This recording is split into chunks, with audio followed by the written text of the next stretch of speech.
بسم الله الرحمن الرحيم. أعوذ بالله من الشيطان الرجيم. بسم الله الرحمن الرحيم. قل إن صلاتي ونسكي ومحياي ومماتي لله رب العالمين. برادران اسلام اور دینی ملی بھائیوں، قربانی کی اہمیت کتاب و سنت میں بہت بڑی آئی. اللہ تبارک و تعالیٰ نے قربانی کی اس عبادت کو نماز جیسی اہم عبادت کے ساتھ قرآن پاک میں ایک سے زائد مرتبہ اللہ نے ذکر فرمایا. اللہ تبارک و تعالیٰ فرماتا ہے اِنَّا أَعْطَيْنَاكَ الْكَوْثَرَ، اے نبی میں نے آپ کو خیر کثیر عطا کیا. فَصَلِّ لِرَبِّكَ وَانْحَرْ، لہٰذا آپ رب کے لیے نماز پڑھیے اور رب کے لیے قربانی کیجیے. اور دوسری جگہ اللہ تبارک و تعالیٰ فرماتا ہے قُلْ إِنَّ صَلَاتِي وَنُسُكِي وَمَحْيَايَ وَمَمَاتِي لِلَّهِ رَبِّ الْعَالَمِينَ. اے نبی صلی اللہ علیہ وسلم آپ کہہ دیجئے میری نماز، میری قربانی، میرا جینا، میرا مرنا سب اس اللہ کے لیے ہے جو رب العالمین ہے. حضرات ان دونوں آیتوں میں غور کیجئے. اللہ تبارک و تعالیٰ نے قربانی کا ذکر نماز جیسی اہم عبادت کے ساتھ ذکر کیا، جس سے پتہ چلتا ہے، جس سے معلوم ہوتا ہے کہ قربانی کی کتنی اہمیت ہے. اور اسی قربانی کی اہمیت کے پیش نظر پیارے نبی جناب محمد رسول اللہ صلی اللہ علیہ وسلم ہر سال عید الاضحیٰ کی مناسبت سے قربانی کیا کرتے تھے، قربانی دیا کرتے تھے. اور جب حج کا موقع آیا، پیارے نبی صلی اللہ علیہ وسلم جب حج کو گئے تو اس وقت پیارے نبی صلی اللہ علیہ وسلم نے حضرت علی رضی اللہ تعالی عنہ کے ساتھ 100 اونٹوں کو قربانی کی. اللہ اکبر. جن میں سے 63 اونٹ، 60 پر 3 اونٹ پیارے نبی صلی اللہ علیہ وسلم نے اپنے ہاتھوں سے ذبح کیے، اور 37 اونٹ، 30 پر 7 اونٹ حضرت علی رضی اللہ تعالیٰ عنہ نے ذبح کیے. یہاں اہل علم ایک نقطہ بیان کرتے ہیں کہ آپ صلی اللہ علیہ وسلم نے جو 63 اونٹ ذبح کیے، دراصل یہ آپ صلی اللہ علیہ وسلم کی عمر اتنی تھی، اور اس میں اشارہ تھا اس جانب کہ اب پیارے نبی صلی اللہ علیہ وسلم اس دنیا سے جانے والے ہیں. میرے بھائیوں، اور جب آپ صلی اللہ علیہ وسلم اونٹوں کو قربان کر رہے تھے، ذبح کر رہے تھے، لوگوں نے ایک معجزہ دیکھا، دنیا نے ایک معجزہ دیکھی. کیا؟ اللہ اکبر. وہ اونٹ جو لائن پر کھڑے تھے، پیارے نبی صلی اللہ علیہ وسلم نے جب ذبح کرنے کے لیے چھری لی، ہر اونٹ آپ صلی اللہ علیہ وسلم کی طرف سبقت کر رہے تھے، آپ صلی اللہ علیہ وسلم کی طرف بڑھ بڑھ کر اپنے گلا کو پیش کر رہے تھے. ایسا لگ رہا تھا کہ ہر اونٹ یہ چاہ رہا ہو، ہر اونٹ یہ کہہ رہا ہو کہ سب سے پہلے میں ذبح ہوں، سب سے پہلے مجھے ذبح کیا جائے. اور یہ کیوں نہ ہو، یہ اس کے لیے بڑی اعجاز کی بات تھی، اور یہ اس کے لیے بڑی اعجاز کی بات تھی کہ اللہ کے راہ میں قربان ہونے جا رہے ہیں. اور اس سے بھی بڑی اعجاز کی بات یہ تھی کہ پیارے نبی صلی اللہ علیہ وسلم کے دست مبارک سے قربان ہونے جا رہے ہیں. صحیح حدیث ہے. میرے بھائیوں، کہنے کا مطلب یہ ہے کہ دیکھیے قربانی کی اہمیت کے پیش نظر پیارے نبی صلی اللہ علیہ وسلم ہر سال قربانی کیا کرتے تھے اور قربانی دیا کرتے تھے. میرے بھائیوں، آج یہ دنیا، پوری دنیا بھر کے مسلمان اس قربانی کو بڑی تذک و احتشام کے ساتھ، بڑی شان و شوکت کے ساتھ انجام دیتے ہیں. اس قربانی کی تاریخ کیا ہے؟ اس قربانی کا رواج کب سے ہے؟ اس قربانی کی عبادت کا تصور انسانوں میں کب سے ہے؟ قربانی کی تاریخ کیا ہے؟ اگر آپ قرآن مجید کا مطالعہ کریں گے تو آپ کو پتہ چلے گا، تو آپ کو معلوم ہوگا یہ قربانی کی تاریخ کب سے ہے، یہ قربانی کا رواج کب سے ہے. میرے بھائیوں، اس قربانی کی عبادت کا تصور انسانوں میں اسی وقت سے ہے جب سے انسان اس دھرتی پر آیا ہے. اس قربانی کی تاریخ اتنی ہی پرانی ہے، اتنی ہی قدیم ہے جتنا کہ اس دھرتی پر انسانی وجود قدیم ہے. انسانی وجود کی انسانی وجود پرانی ہے۔ اللہ تبارک و تعالیٰ اس حقیقت کو قرآن پاک میں ذکر کرتا ہے۔ اللہ فرماتا ہے اذ قربا قربانا فتقبل من احدهما ولم يتقبل من الاخر قال لاقتلنك قال انما يتقبل الله من المتقين۔ اللہ نے کہا کہ یاد کرو آدم کے دو بیٹوں کو، جب انہوں نے اللہ کی راہ میں قربانی پیش کی، ایک کی قربانی قبول ہو گئی، دوسری کی قربانی قبول نہ ہوئی۔ جس کی قربانی قبول ہوئی اسے حابل کہا جاتا ہے، اور جس کی قربانی رد کر دی گئی اسے قابل کہا جاتا ہے۔ جب قابل کی قربانی قبول نہ ہوئی تو اس نے اپنے بھائی حابل سے کہا لأقتلنک، میں تمہیں مار ڈالوں گا، میں تمہیں قتل کر ڈالوں گا، میں تمہیں مرڈر کر ڈالوں گا، اور مرڈر کر بھی ڈالا، مار بھی ڈالا۔ میرے بھائیوں، کہنے کا مطلب یہ ہے کہ اس قربانی کی تاریخ آج سے نہیں ہے، اس قربانی کی تاریخ بہت قدیم ہے۔ پھر اللہ تبارک و تعالیٰ نے اسی آیت میں آگے فرمایا انما یتقبل اللہ من المتقین، اللہ متقی لوگوں ہی کے اعمال کو قبول کرتا ہے، اللہ متقی لوگوں ہی کی عبادات کو قبول فرماتا ہے۔ اس آیت کے پیش نظر میرے بھائیوں، ہم اور آپ دیکھیں، کیا ہم متقی ہیں؟ کیا ہم پرہیزگار ہیں؟ ہم اللہ کی راہ میں قربانی کرنے جا رہے ہیں، اس سے پہلے ہمیں اور آپ کو یہ دیکھنا ہے کہ ہمارے دل میں کیا اللہ کا ڈر ہے کہ نہیں، اللہ کا خوف ہے کہ نہیں، ہمارا دل گناہوں سے پاک ہے یا نہیں، ہمارا دل برائیوں سے پاک ہے کہ نہیں۔ اس لیے کہ قابل کی جو قربانی رد کر دی گئی، اس کے دل میں نفرت تھی، اس کے دل میں اپنے بھائی کے خلاف عداوت تھی، اس کے دل میں اپنے بھائی کے خلاف حسد تھا، اس کے دل میں اپنے بھائی کے خلاف دشمنی تھی۔ اس لیے میرے بھائیوں، ہم قربانی پیش کرنے جا رہے ہیں، اس سے پہلے ہمیں اور آپ کو یہ دیکھنا ہے کہ ہمارے دل میں کہیں ہمارے بھائی کے خلاف حسد تو نہیں ہے، ہمارے دل میں ہمارے بھائی کے خلاف کہیں نفرت تو نہیں ہے، ہمارے دل میں ہمارے بھائی کے خلاف کہیں دشمنی تو نہیں ہے، ہمارے دل میں ہمارے بھائی کے خلاف کہیں عداوت تو نہیں ہے، ہمارے دل میں ہمارے بھائی کے خلاف کہیں کینہ کپٹ تو نہیں ہے۔ یاد رکھیے، اللہ نے صاف فرما دیا، اللہ انہی کی عبادت کو قبول کرتا ہے، اللہ انہی کی عبادت کو قبول کرتا ہے جو متقی ہیں، جو پرہیزگار ہیں۔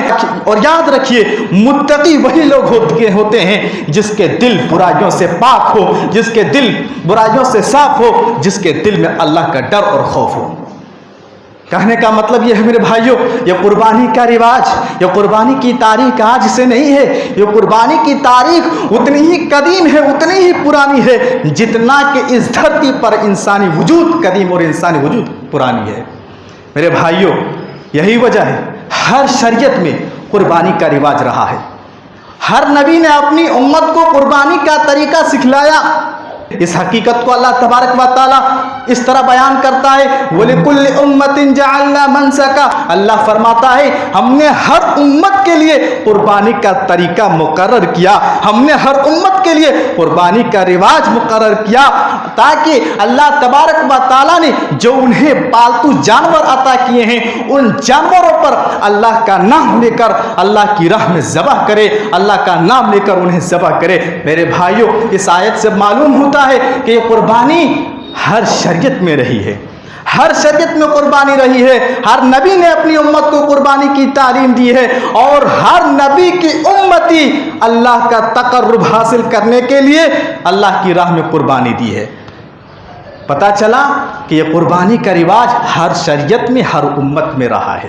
میرے بھائیوں، یہ الگ بات ہے کہ قربانی کی اس عبادت کو ایک نئی شان اس وقت ملی، قربانی کی اس عبادت کو ایک نئی جان اس وقت ملی، قربانی کی اس عبادت کو ایک نیا معنی اس وقت ملا، قربانی کی اس عبادت کو ایک نیا مفہوم اس وقت ملا جبکہ حضرت ابراہیم علیہ السلام نے اللہ کے حکم کے سامنے سر تسلیم خم کرتے ہوئے اپنی اکلوتی اولاد حضرت اسماعیل علیہ السلام، جنہیں بڑی آرزوؤں سے مانگا تھا، جنہیں بڑی تمناؤں سے مانگا تھا، جنہیں بڑی دعاؤں سے مانگا تھا، جو اولاد بڑی طویل انتظار کے بعد اللہ نے دی تھی، ایسے میں اللہ کا حکم ہوتا ہے کہ تم اپنی اس اکلوتی اولاد کو میری راہ میں قربان کر ڈالو، میری راہ میں ذبح کر ڈالو۔ اللہ اکبر۔ یہ حکم ابراہیم علیہ السلام کو خواب میں اللہ تعالیٰ دکھاتا ہے۔ جب ابراہیم علیہ السلام خواب میں یہ حکم دیکھتے ہیں، یہ اللہ کا حکم دیکھتے ہیں کہ میں اپنے بیٹے اسماعیل کو اللہ کی راہ میں ذبح کر رہا ہوں، ابراہیم علیہ السلام اپنے بیٹے کے پاس یہ بات ذکر کرتے ہیں اور کہتے ہیں یا بنیا انی ارا فی المنام انی اذبحک فانظر ماذا ترا، اے بیٹے اسماعیل ذرا بتاؤ تمہاری کیا رائے ہے، تمہارا کیا مشورہ ہے، میں نے خواب دیکھا ہے، خواب میں تمہیں اپنے ہاتھوں سے ذبح کر رہا ہوں۔ اللہ اکبر۔ پیارے بیٹے اسماعیل علیہ السلام اپنے باپ کو کیا جواب دیتے ہیں؟ کہتے ہیں یا ابت افعل ما تؤمر ستجدنی انشاءاللہ من الصابرین، اے ابا جان آپ اس حکم کو کیجئے، اے ابا جان آپ اس حکم کو کر گزریے جنہیں اللہ تبارک و تعالیٰ نے دیا ہے، انشاءاللہ العزیز آپ مجھے صبر کرنے والوں میں سے پائیں گے۔ اللہ اکبر۔ پھر کیا ہوتا ہے؟ باپ بیٹے کے تقوی کا سمندر جوش مارتا ہوا اللہ کی راہ میں چل پڑتے ہیں، اللہ کی راہ میں چل پڑتے ہیں، باپ بیٹے کو قربان کرنے کے لیے تیار ہیں، بیٹا باپ کے ہاتھوں قربان ہونے کے لیے تیار ہیں۔ قریب تھا کہ اسماعیل علیہ السلام کی گردن پر چھری چل جائے، اللہ تبارک و تعالیٰ کی طرف سے آواز آتی ہے وَنَادَيْنَا يَا إِبْرَاهِيمُ قَدْ صَدَّقْتَ الرُّؤْيَا، اے ابراہیم رک جاؤ، اے ابراہیم رک جاؤ، تو نے اپنے خواب کو سچ کر دکھایا، تو نے اپنے خواب کو حقیقت کر دکھایا۔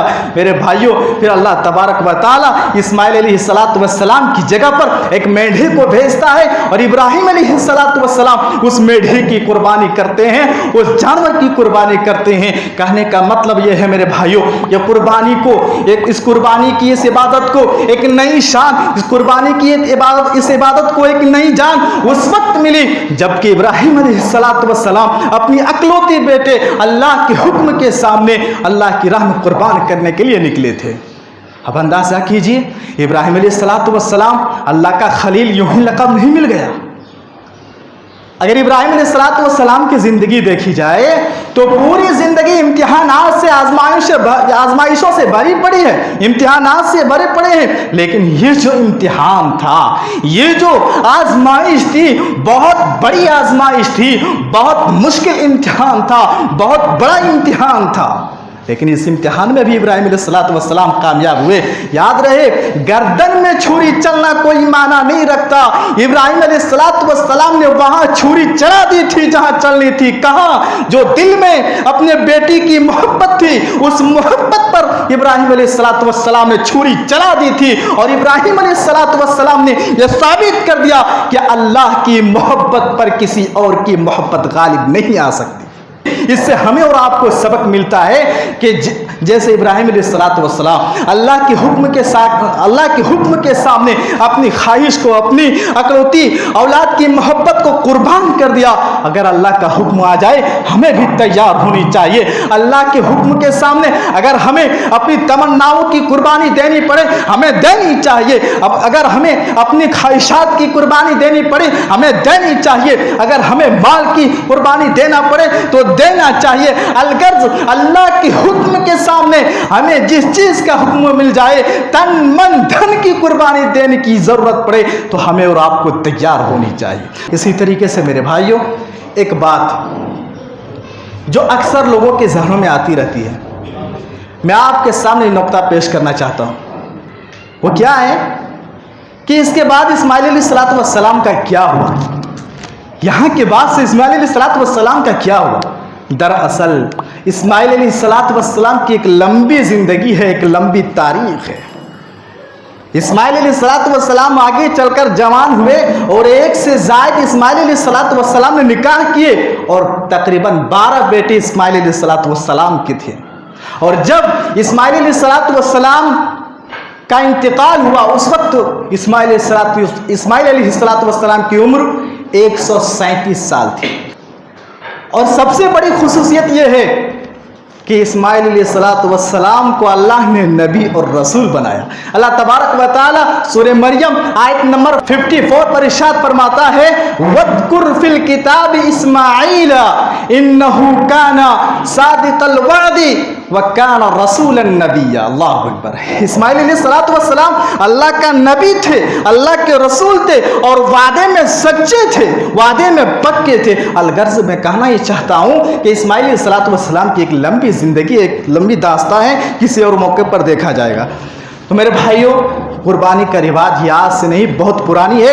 اب آئیے ہم ایک چند مسائل جانتے ہیں، اس لیے کہ قربانی کے ایام قریب ہیں، قربانی کے دن بہت نزدیک ہے، ہم اور آپ ابھی اس دن سے گزرنے والے ہیں۔ ایک چند مسائل آپ کے سامنے اسی مناسبت سے رکھنا چاہتا ہوں۔ تو یاد رہے، سب سے پہلا مسئلہ یہ ہے کہ یہ قربانی جسے ہم اور آپ انجام دیتے ہیں، یہ کیا ہے؟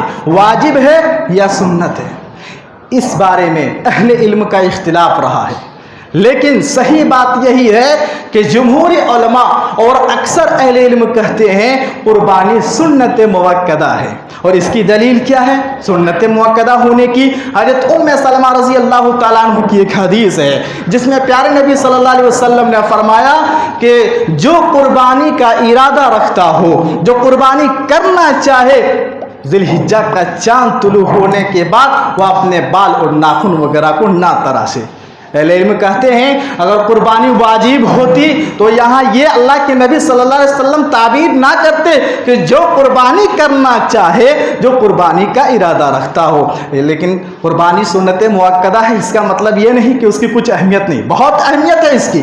اس لیے میرے بھائیوں، جس کے پاس قربانی کرنے کی استطاعت ہو، جس کو اللہ تعالیٰ نے استطاعت دی ہو کہ ایک جانور خرید کر اللہ کی راہ میں قربان کریں یا گائے میں حصہ ڈالنے کی طاقت ہو، میرے بھائیوں پیچھے نہ ہٹیں۔ اللہ نے جنہیں طاقت دی ہے وہ ضرور قربانی کریں، استطاعت کے باوجود قربانی نہ کریں، یہ بہت غلط بات ہے، یہ اچھی بات نہیں ہے۔ اسی طریقے سے قربانی کا جانور کس جنس سے ہونا چاہیے؟